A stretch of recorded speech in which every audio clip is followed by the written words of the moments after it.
Yeah, I probably should have gotten my air conditioning fixed. It was pretty close to being the hottest day of the year, and yeah, it felt like it. Heat waves coming off the land made it pretty difficult to photograph anything very far away.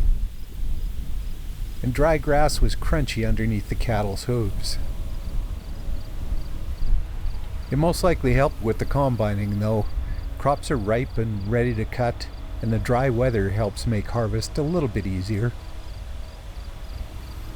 But with temperatures hovering around 35 degrees, it made things a little bit uncomfortable. With their white feathers, the pelicans were doing okay, but those cormorants dressed in black, not so much. This young loon had the best of both, dark back, white belly. And this mule deer fawn found a nice shady place to rest. Mama and Auntie, though, they took off. As the afternoon wore on, the day got warmer and the wind got stronger. It was really whipping these sunflowers around, made it hard for them to turn their faces up to the sun. And the heat in my unair-conditioned truck, it was getting to me. I stopped by the Bow River down by Scandia thinking I might just wade in, and I saw these swallows. They didn't seem too concerned about the heat. They were flying back and forth, catching bugs to give to their babies. And when they weren't doing that, they were roosting on a fence line close by. Well, trying to, at least. That wind was shoving them all over the place.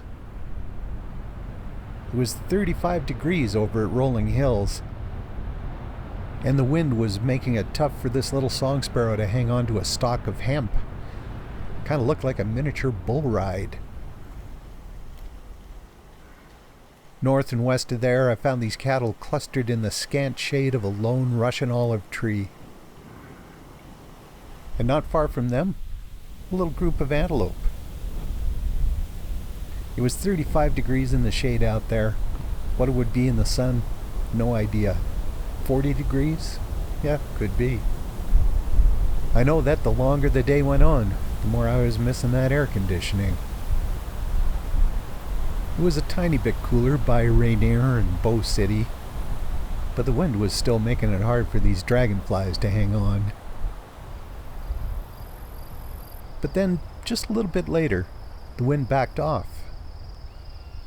Made it a lot easier for these hawks to catch grasshoppers. But it was still hot. Over by Milo, it was back up to 35 again. But there was a little bit of smoke in the air from forest fires further to the west, and it turned the late afternoon light a nice shade of amber.